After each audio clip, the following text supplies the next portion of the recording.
किसान वाणी, किसान वाणी, किसान वाणी, किसान वाणी. हिरव्या स्वप्नांची साध्यवाणी, प्रगत योगाची वेधवाणी, कृषी तंत्राची ही मंत्रवाणी.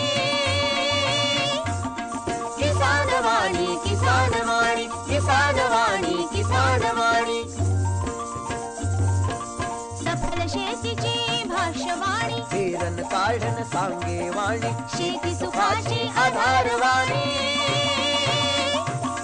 किसान वाणी, किसान वाणी, किसान वाणी, किसान वाणी, किसान वाणी, किसान वाणी, किसान वाणी, किसान वाणी, किसान वाणी, किसान वाणी, किसान वाणी, किसान वाणी, किसान वाणी, किसान वाणी, किसान वाणी, किसान वाणी, किसान वाणी, किसान वाणी. भारत सरकारच्या कृषी आणि शेतकरी कल्याण मंत्रालयाच्या वतीने प्रायोजित किसान वाणी कार्यक्रमात सादर करते सूरज गोळे यांच्यासह मी किशोर कुकडे आणि मी सचिन म्हैसने आपलं सहर्ष स्वागत करतो. नमस्कार. किशोर, आजच्या आपल्या या शेतीविषयक कार्यक्रमामध्ये आपण शेतकऱ्यांपर्यंत आज काय काय पोहोचविणार आहोत. सचिन, आज आपण शेतकरी बंधूंना मूग उडीद पिकावरील किडींचे व्यवस्थापन याविषयी डॉक्टर प्रज्ञा कदम यांची मुलाखत ऐकवणार आहोत. त्यासोबत आपला संवाद असेल. त्यानंतर बाजारभाव, हवामान वृत्त आणि कृषीवाणी सर्व दैनंदिन कार्यक्रम आपण शेतकरी बंधूंना ऐकविणार आहोत. तर शेतकरी बंधूंनो, ऐकत रहा कार्यक्रम किसान वाणी.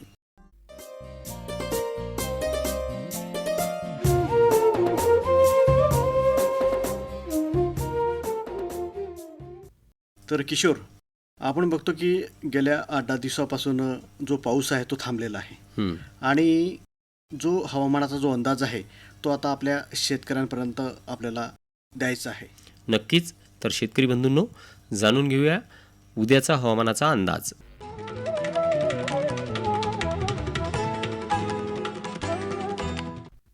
उद्याचं कमाल तापमान 31.2 अंश सेल्सिअस, किमान तापमान 24.9 अंश सेल्सिअस. सकाळची सापेक्ष आर्द्रता 84%, तर दुपारची सापेक्ष आर्द्रता 59%. बाष्पीभवनाचा हवेचा ताशवेग 17.9 किलोमीटर. आकाश ढगाळ राहू शकते. आत्ताच आपण ग्रामीण कृषी मौसम सेवा, डॉक्टर पंजाबराव देशमुख कृषी विद्यापीठ अकोला आणि भारत मौसम विभाग यांच्याकडून प्राप्त उद्याचा हवामानाचा अंदाज जाणून घेतलात.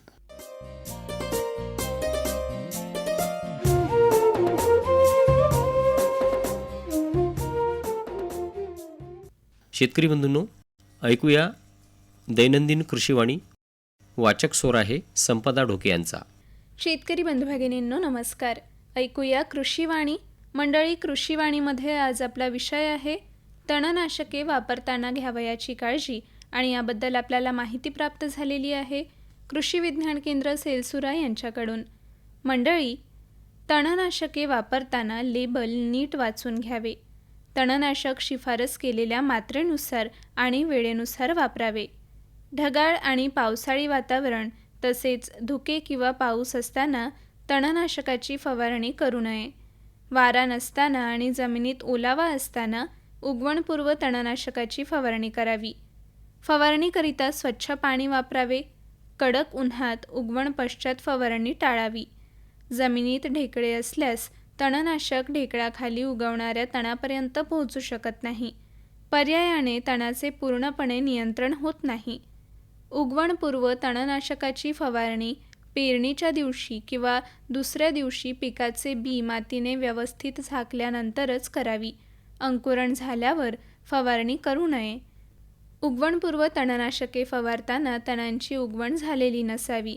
तर शेतकरी बंधू भगिनींनो, आताच आपण कृषीवाणीमध्ये जाणून घेतली तणनाशके वापरताना घ्यावयाची काळजी याविषयी माहिती, जी आपल्याला प्राप्त झाली होती कृषी विज्ञान केंद्र सेलसुरा यांच्याकडून.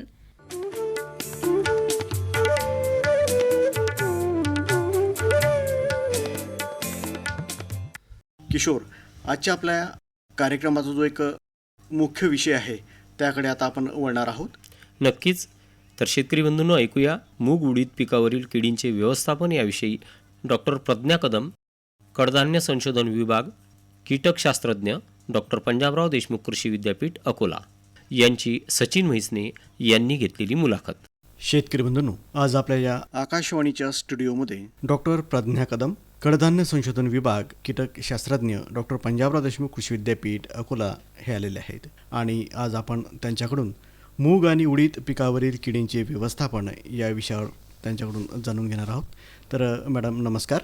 नमस्कार. मूग आणि उडीदाचा जो पेरा आहे तर तो आता सध्या आपल्याकडे वाढता आहे आणि याच्यावर ज्या किडी येतात त्या खूप मोठ्या प्रमाणात येतात, कारण की हे जे एक पीक आहे हे खूप एक कमी कालावधीचं पीक आहे. होय. साधारणतः 60 ते 70 दिवसामध्ये आपलं हो. हे पीक याच्यामधून येऊन जातो. बरोबर. याच पिकातून शेतकऱ्यांकडे जो पैसा आहे तो खूप लवकर येतो. कालावधी आहे मूग पिकाचा, तो काय सांगता येईल आपल्याला? दिवसेंदिवस पावसाचा, हवामानाची थोडीशी अनिश्चितता झालेली आहे नक्की. आणि हे मूग आणि उडीद अतिशय कमी कालावधीत येणारं पीक आहे. सुरुवातीला पाऊस आला पण मध्यंतरी खूप कालखंड गेला बिना पावसाचा.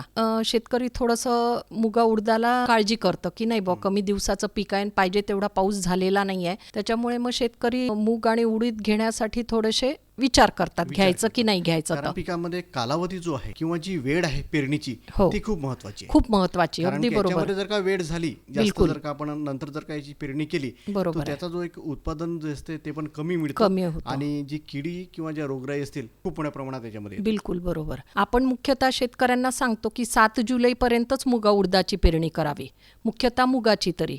कारण मग त्याच्यानंतर समजा मूग उडीद आपण घेतला तर निश्चितच उत्पन्नामध्ये घट येते. पाण्याची अवेलेबिलिटी बघून शेतकऱ्यांनी तो निर्णय घेतलेला केव्हाही चांगला. पीक म्हटलं की कीड हे खूप जवळचं नातं आहे बिलकुल. आणि पिकावर कीड ह्या येतातच. हो. आणि त्यातही जर मूग उडीद जर म्हटलं, किडींच्या बाबतीत खूप आवडीचं पीक म्हटलं तर चालेल. बिलकुल. खूप मोठ्या प्रमाणात येतात. या पिकाला फुलं लागतात हं. त्यावेळेस फार मोठ्या प्रमाणात होतो. हो. तर त्याचं जे नियोजन आहे ते शेतकऱ्यांनी आपल्या कशा पद्धतीनं करायला पाहिजे? मूग आणि उडीद दोन्ही पिकांमध्ये बघितलं तर जवळपास सारख्याच किडी येतात. कमी कालावधीचं पीक आहे तर याच्यात मुख्यतः दोन प्रकारच्या किडी येतात. एक येतात रस शोषण करणाऱ्या किडी आणि दुसऱ्या येतात शेंगा पोखरणाऱ्या अळी. ह्या ज्या रस शोषण करणाऱ्या किडी आहेत ह्या आपण समजा मूग उडीद बियाणं पेरलं आणि पेरल्यानंतर साधारण 15 ते 20 दिवसामध्ये 1-2 पानांचं रोप त्याचं तयार होतं आणि तेव्हापासून मात्र मग रस शोषण किडींचा प्रादुर्भाव सुरू होतो. त्याच्यामध्ये प्रामुख्याने येतात मावा, तुडतुडे, फुलकिडे आणि पांढरी माशी. तर हे मावा, तुडतुडे, फुलकिडे आणि पांढरी माशी आहे हे यांना आपण रस शोषण करणाऱ्या किडी म्हणतो. ह्या जवळपास सगळ्या किडी ह्या साधारणतः सारखाच नुकसान करतात आपल्या पिकाला. जेव्हा नवीन पालवी येते, मूग असो किंवा उडीद असो, जेव्हा नवीन पालवी येते, मावा, तुडतुडे, फुलकिडे आणि पांढरी माशी यांचे जे प्रौढ अवस्था आहे किंवा मग त्यांची जी पिल्ला अवस्था आहे ते काय करतात की नवीन पालवी आणि कोवळी पानं आहे त्याच्या खाली राहून आपली वसाहत डेव्हलप करतात, निर्माण करतात वसाहत, म्हणजे त्यांची पिल्लावळ डेव्हलप करतात. कंटिन्युअसली ते त्या पानांमधून किंवा फांद्यांमधून किंवा नवीन आलेला जो शेंडा आहे त्याच्यातून रस शोषण करतात. हिरव्या रंगाचं क्लोरोफिल जे असतं ते कंटिन्युअसली रस ओढत राहतात. त्यामुळे काय होतं की फोटोसिंथेसिस ॲक्टिव्हिटी कमी होऊन जाते आणि मावा, पांढरी माशी जी आहे ही रस शोषण करता करताच आपल्या शरीरातून एक द्रव्य सारखा बाहेर सोडत असते. तर त्या द्रव्यावर कालांतराने बुरशी डेव्हलप होते आणि काळी बुरशी तयार झाल्यामुळे काय होतं की ती पानं सगळी काळी दिसायला लागतात आपल्याला आणि जे अन्न प्रक्रिया पानांद्वारे होत असते तर त्या अन्न प्रक्रियामध्ये खंड पडतो. त्याचा परिणाम म्हणजे ती झाडं अशी खुरटीली छोटीशी तशीच्या तशीच राहतात. त्याच्यात तुडतुडे पण येतात. तर तुडतुड्यांनी कंटिन्युअस रस शोषण केल्यामुळे काय होतं की ते पानं वाकडी तिकडी होतात, ज्याला आता काही पिकांमध्ये बोकड्या डिसीज वगैरे म्हणतात त्याला. म्हणजे पानं वाकडी तिकडी होतात, वाटीसारखी होतात. तुडतुड्यांचंही तसंच आहे. तर ते तसंच तांबड्या रंगाची होतात आणि ती वाटीसारखी किंवा मग फोडं आल्यासारखी अशी पानं होतात आणि परिणामतः झाडाची वाढ ही खुंटते. जेव्हा आपल्या पिकावर किडे येतात तेव्हा शेतकरी त्याचं नियोजन करतो. बिलकुल. तो डोळ्याला दिसायला लागतो. बरोबर. परंतु त्याच्या आधी जर का 8-10 दिवस आधी जर का आपल्याला ते समजलं की आपल्या शेतामध्ये सध्या किडीला सुरुवात झालेली आहे आणि होय. तेव्हा जर का आपण याचं नियोजन केलं हो. तर साहजिकच आहे की ते कमी खर्चात होईल आणि कमी वेळेत पण. बरोबर. तर हे जे एक नियोजन आहे याचं हे फार महत्त्वाचं आहे आणि याला वेळेला खूप महत्त्व आहे. तर त्या विषयावर काय सांगाल? तर जसं मी सांगितलं की पेरणी केल्यानंतर जसं रोप उगवायला सुरुवात होते आणि एक 15 दिवसानंतर मात्र या किडींचा प्रादुर्भाव दिसतोच. तर शेतकऱ्यांनी नेहमी आपल्या शेतात जाऊन निरीक्षण करणं फार गरजेचं आहे, अगदी गरजेचं आहे. आणि ह्या रस शोषण करणाऱ्या किडी अतिशय बारीक असतात. डोळ्यांनी काही जे फुलकिडे आहेत ते तर डोळ्यांनी दिसणं फार कठीण जातं. मावा तरी दिसतो, असं मावा तसे ओळखू शकतात. जशी आपली पत्ती असते ना, चहा पत्ती, तसे काळ्या रंगाची, त्याच्यामुळे ते मावा ओळखू शकतात. परंतु जे फुलकिडे आहे ते अतिशय बारीक असतात आणि जी पांढरी माशी असते तिचे पिल्ले तर आपण डोळ्यांनी बघू देखील शकत नाही. त्याच्यामुळे शेतकऱ्यांना एक विनंती असते की त्यांनी शेतामध्ये सर्वेक्षण केलं पाहिजे. प्लॉटमधले त्यांनी 5 झाडं बघावे आणि बघण्याची पण एक पद्धत आहे. वरचं जे पान असतं, लुसलुशीत पान, ते पान, झाडाच्या मधातलं पान आणि खालचं पान, हे 3 पानं निवडावी आणि ती पानं उलटी करून बघावी. कारण ह्या ज्या रस शोषण करणाऱ्या किडी आहे तर ह्या मुख्यतः पानाच्या खालच्या बाजूने राहून रस शोषण करत असतात. त्याच्यामुळे समजा शेतकऱ्यांनी म्हटलं की एक सहज चक्कर मारून येतो तर त्यांना ती सहजासहजी रस शोषण करणाऱ्या किडी दिसत नाही. तर ती पानं उलटी करून बघितली की मात्र मग त्यांना रस शोषण करणाऱ्या किडी दिसतात. आता या रस शोषण करणाऱ्या किडी जशा मावा आहे तर तुम्हाला एकेका पानावर समजा 10 मावा दिसलेत किंवा 2 तुडतुडे दिसले, 4 ते 5 पांढऱ्या माशा दिसल्या, तर मात्र शेतकऱ्यांनी थोडंसं गृहीत धरायचं आहे की याचा प्रादुर्भाव आता पुढे वाढणार आहे आणि मग याच्यासाठी आपल्याला काही ना काही व्यवस्थापन करावं लागेल. नुकसानीची पातळी समजा गाठली, 10 मावे आहे किंवा 2 तुडतुडे आहे, तर मात्र शेतकऱ्यांनी नक्कीच फवारणीकडे लक्ष द्यावं लागेल. व्यवस्थापन जे आहे ते पण आपल्या शेतकऱ्यांना करावं लागतं. तर ते कशा पद्धतीनं आपल्या शेतकऱ्यांनी ते करायला पाहिजे मग? हो, याच्यात आपण एकात्मिक कीड व्यवस्थापनावर भर देतो. याच्यात सर्वप्रथम आपण शेतकऱ्यांना सांगतच असतो की माती परीक्षणावर भर द्यावा. शेतकऱ्यांनी माती परीक्षण करून घ्यावं आणि त्याच्या आधारित खतमात्रेचा वापर करावा. नत्र ज्या खतांमध्ये जास्त असतं तर त्याचा संतुलित वापर शेतकऱ्यांनी केला पाहिजे. हिरवगार दिसायला लागतं, लुसलुशीत दिसतं आणि मग शेतकऱ्यांना वाटतं की नाही, आपण नत्र खत जास्त दिलंय, पिकांची छान वाढ झाली आहे, उत्पादन वाढेल, हिरवीगार दिसतात आहे आणि नॅचरली की मला आता यावर्षी चांगलं भरघोस उत्पन्न येणार आहे. परंतु नत्र खताचा संतुलित वापरापेक्षा जास्त वापर केला तर ते हिरवगार तर होतच, त्याच्यात काही दुमत नाही, परंतु अशी झाडं ही किडींना जास्त आकर्षित करतात. हो, तर ही जी मावा तुडतुडे फुलकिडे आहे ते पिकांकडे जास्त आकर्षित होतात आणि परिणामतः त्याची प्रादुर्भाव हा जास्त दिसून येतो. तर शेतकऱ्यांनी त्याच्याकडे लक्ष द्यावं. दुसरं म्हणजे या किडींच्या व्यवस्थापनासाठी पिवळे चिकट सापळे सांगतो. एकरी 20 पिवळे चिकट सापळे लावावे शेतकऱ्यांनी, जेणेकरून की मावा आणि पांढरी माशी ही पिवळ्या रंगाकडे आकर्षित होऊन त्या चिकट सापळ्यांवर ते त्यांचे प्रौढ किंवा पिल्ल चिपक. तसेच फुलकिड्यांसाठी आपण निळ्या सापळ्यांचा वापर करावा, जेणेकरून की ही कीड त्याला चिपकेल आणि जेव्हा हे निळे पिवळे चिकट सापळे पूर्णतः भरतील, म्हणजे त्याच्यावर किडी पूर्ण भरतील, तर मात्र शेतकऱ्यांनी तो चिकट सापळा बदलावा किंवा मग त्याच्यावरची जी ही वसाहत आहे ही काढून पुन्हा त्याला कुठलं तरी ग्रीस किंवा ऑइली किंवा वंगण लावावं, जेणेकरून पुन्हा ज्या दुसऱ्या किडी आहेत त्याच्यावर चिपकतील. 5% निंबोळी अर्क हा तर शेतकऱ्यांनी वापरायलाच हवा. सुरुवात 5% निंबोळी, बिलकुल 5% निंबोळी अर्कापासून वापर करावा, जेणेकरून की ही जी कीड आहे प्रादुर्भाव हा कमी होईल. आणि एवढं करूनही समजा शेतकऱ्यांना हवा तसा परिणाम मिळाला नाही तर मात्र शेतकऱ्यांनी मग रासायनिक कीटकनाशकांचा आधार घ्यावा. उडदासाठी इमॅडाक्लोप्रिड 17.8 SL 4 ml 10 लिटरसाठी. केंद्रीय कीटकनाशक महामंडळांनी जे काही कीटकनाशक दिलेले आहेत तेच कीटकनाशकांचा वापर शेतकऱ्यांनी करावा. परंतु इमॅडाक्लोप्रिड हे केंद्रीय कीटकनाशक महामंडळांनी मुगासाठी दिलेलं नाही आहे. मुगाकरता कुठलंही रासायनिक कीटकनाशक दिलेलं नाही आहे. तरी पण आम्ही प्रयोग करून असा निष्कर्ष काढलेला आहे.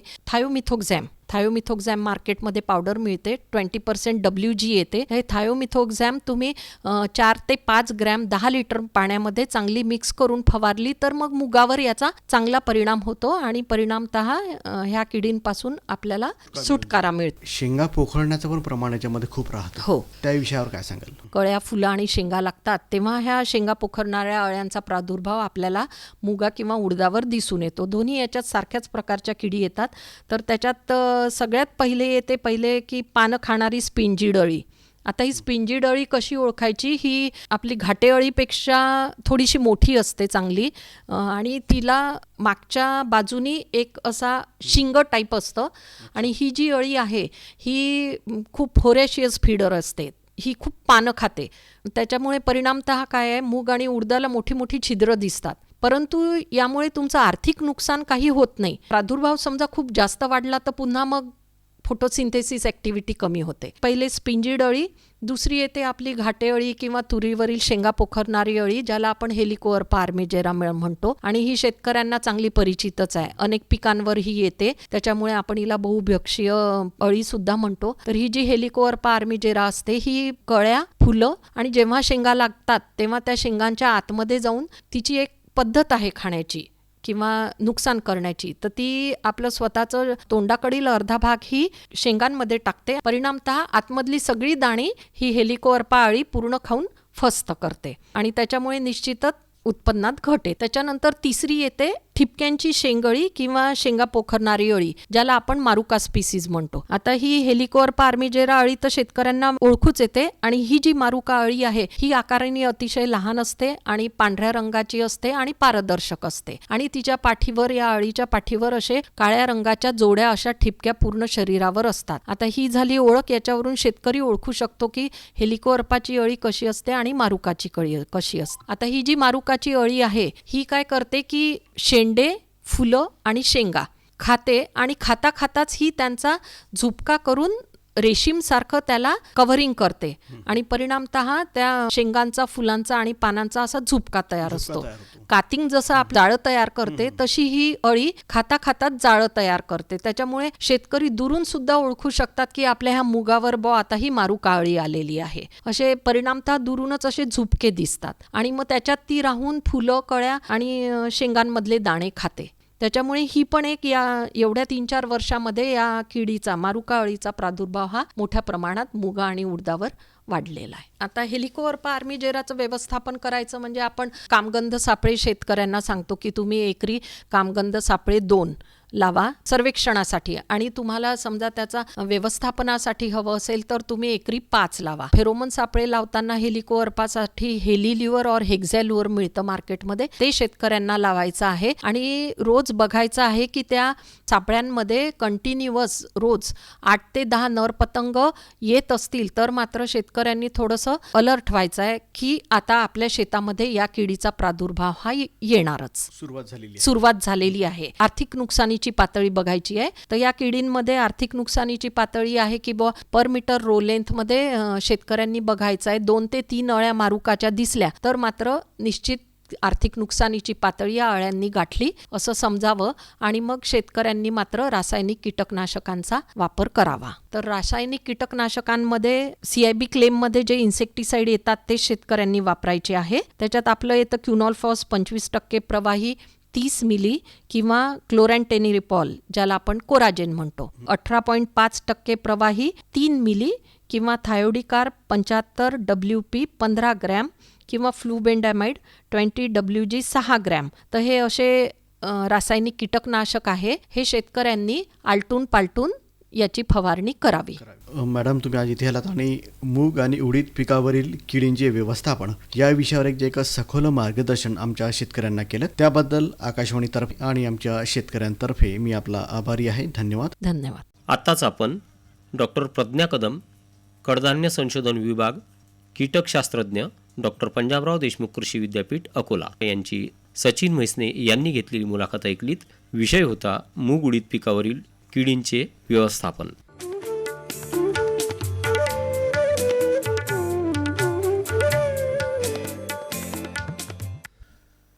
तर किशोर, आता शेतकऱ्यांचं जे लक्ष लागलेलं आहे ते लागलेलं आहे बाजारभावाकडे.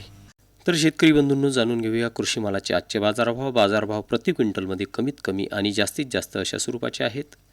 ज्वारी लोकल 2300 ते 2480, आवक 84 क्विंटल. गहू लोकल 2500 ते 2710, आवक 518 क्विंटल. उडीद 5605 ते 7800, आवक 8 क्विंटल. मूग 7095 ते 7095, आवक 11 क्विंटल. तूर 7000 ते 8100, आवक 1630 क्विंटल. हरभरा 5895 ते 6270, आवक 630 क्विंटल. हरभरा पांढरा 4000 ते 4000, आवक 4 क्विंटल. तीळ 10500 ते 11025, आवक 4 क्विंटल. मका 2150 ते 2200, आवक 25 क्विंटल. मोहरी 7300 ते 7300, आवक 1 क्विंटल. सोयाबीन 5800 ते 7155, आवक 1277 क्विंटल.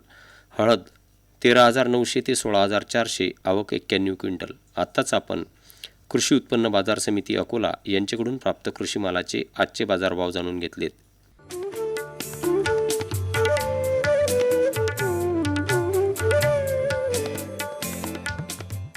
सचिन, मला वाटतं आता आपण शेतकरी बंधूंना आजचा संवाद ऐकवला पाहिजे. नक्कीच किशोर, आजचा जो विषय आहे आपल्या संवादाचा तो आहे सोयाबीन तण व्यवस्थापन, आणि याच्यामध्ये सहभाग आहे किशोर कुकडे आणि सचिन म्हैसने यांचा. वा रे वा, असं वाटे नाही बरं यावर्षी की सोयाबीन असं बशील म्हणून नजर लागते एकदम. पण गड्या, या मागच्या 8-10 दिवसापासून जे पाणी चालू होतं की नाही त्याच्यानं तोंड बिले वाढलं ना. आणि मजुरी 400 आणि 500 रुपये रोज. कुठून आणा एवढा मोठा पैसा? कोणी येऊन राहिलं? अरे बापरे, आता तर गुरुकिल्ली झाली. राम राम रे भाऊ. बरं का रे गणपत, हां, काय बा? अरे काय आहे म्हणजे बा, तू पाय ना इकडे, जसा नजर तर फिरू इकडे. कसं हिरवं गार दिसून राहिलं पाय ना सोयाबीन. का रे, तू याच्यात तण लय घालणार आहे? आता ते तर झालंच, पण कसं आहे, गेल तुम्ही त्या बायाच्या इकडे 8-10 दिवस काही आमचं होत नाही, हो. दुसऱ्या होका घेतला. आणि तुला सांगतो का, मजुरी 400 आणि 500 रुपये रोज झाला. आता याचं जे नियोजन आहे की नाही, हे नियोजन जे आहे हे कसं करायचं आता? आता कसं आहे तुला सांगतो मी एक. यावर्षी काय झालं की ज्या वेळेस आपण तणनाशक मारायला पाहिजे होतं त्यावेळेस पुरेसा पाऊस नव्हता. हो, आता नंतर भरपूर पाऊस आला तर दुसरी अडचण अशी तयार झाली की आपल्या सोयाबीनच्या पिकाची वाढ बऱ्यापैकी झाली. त्याच्यामुळे काय होणार की आता आपण जे उगवण पश्चात जे तणनाशकं वापरायला पाहिजे, म्हणजे जास्तीत जास्त आपण काय करतो की सोयाबीन, तूर या पिकामध्ये तणनाशकाचा वापर मोठ्या प्रमाणात करतो, म्हणजे दरवर्षीचं जे आहे ते. तर त्याच्यात आपण सुरुवातीला काय करतो, त्याच्या नियंत्रणासाठी म्हणजे जे गवतवर्गीय आहे त्याच्यासाठी किझोलोफॉप इथाईल 5% EC 1 लिटर प्रति हेक्टर किंवा प्रोकिझोलोफॉप 10% EC हे 500 ते 700 मिलीलिटर प्रति हेक्टर वापरायला पाहिजे. आणि यामुळे काय होते की रुंद गोल पान आपण म्हणतो, म्हणजे वेगळ्या प्रकारचं, जसं गवतवर्गीय सोडून त्याच्या नियंत्रणासाठी आपण इमिझाथायपर 10% असेल 1 लिटर प्रति हेक्टर वापरतो. रुंद आणि अरुंद पानाच्या नियंत्रणासाठी इमामोक्झोमॅक्स 35% अधिक इमिझाथायपर 35% WG 100 ग्रॅम प्रति हेक्टर वापरतो. आणि पाण्याचं प्रमाण आपण साधारणतः 400 ते 500 लिटर प्रति हेक्टरी वापरायला पाहिजे. पण आता यामध्ये अडचणी अशा झाल्या की जसं तुझं झालं बऱ्यापैकी की शेतकऱ्यानं काय केलं, सुरुवातीला तणनाशकं वापरलेच नाहीत, म्हणजे वापरू शकले नाहीत, पावसाचा ताण होता. आणि दुसरी गोष्ट होती की जशी ओल पाहिजे जमीनमध्ये ती नव्हतीच ते.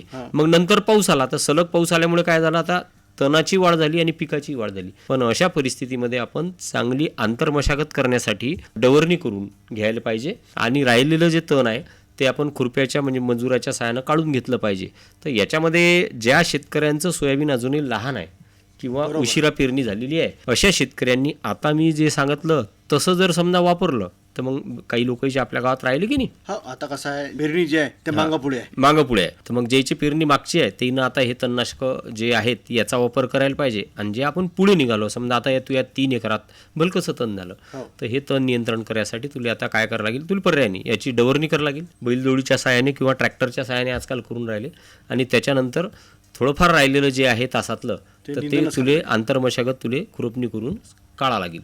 बरं झालं गड्या, आता आम्हाला सांगितलं बाबा. पण मी काय म्हणालो, तू कुठे चालला? घरी चालला का? हो, आता घरी चाललो मी. चल मार लवकर, किक मार गाडीले, चल लवकर. चाल हो. तू येतं काय? अरे येतं का म्हणजे आता मी मुक्कामी हवा. बरं, चाल मग चाल. हो. आताच आपण सोयाबीन तण व्यवस्थापन याविषयीचा हा संवाद ऐकलात आणि यामध्ये सहभाग होता किशोर कुकडे आणि सचिन म्हैसने यांचा. तर किशोर, सरते शेवटी आपण शेतकऱ्यांना हवामान वृत्त ऐकवायला पाहिजे. नक्कीच सचिन. शेतकरी बंधूंनो, सरते शेवटी जाणून घेऊया आजचं हवामान वृत्त. आजचं कमाल तापमान 31.5 अंश सेल्सिअस, किमान तापमान 25 अंश सेल्सिअस, प्रखर सूर्यप्रकाश 3.4 तास, हवेचा ताशी 5.8 किलोमीटर, सकाळची आर्द्रता 82% तर दुपारची आर्द्रता 60%, बाष्पीभवनाचा वेग होता 5.5 मिलीमीटर. कालचा पाऊस 0 मिलीमीटर आणि आजपर्यंतचा एकूण पाऊस हा 367.3 मिलीमीटर एवढा नोंदवला गेला. आत्ताच आपण हवामानशास्त्र विभाग डॉक्टर पंजाबराव देशमुख कृषी विद्यापीठ अकोला यांच्याकडून प्राप्त हवामान वृत्त जाणून घेतलं. आजच्या या हवामान वृत्तासोबतच आपल्या आजच्या किसानवाणीची वेळ संपलेली आहे. तेव्हा मला किशोर कुकडेला आणि सचिन म्हैसनेला निरोप द्या. नमस्कार.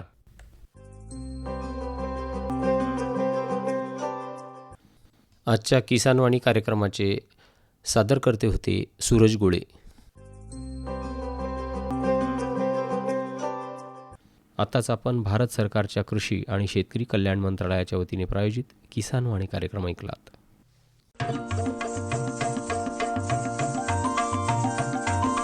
किसानवाणी किसानवाणी किसानवाणी किसानवाणी हिरव्या स्वप्नांची साध्यवाणी प्रगत योगाची वेधवाणी कृषी तंत्राची ही मंत्रवाणी किसानवाणी किसानवाणी किसानवाणी किसानवाणी सफल शेतीची भाष्यवाणी पेरन काढन सांगे वाणी शेती सुखाची आधारवाणी किसानवाणी किसानवाणी किसानवाणी किसानवाणी किसानवाणी किसानवाणी किसानवाणी किसानवाणी किसानवाणी किसानवाणी किसानवाणी किसानवाणी किसानवाणी किसानवाणी किसानवाणी किसानवाणी किसानवाणी किसानवाणी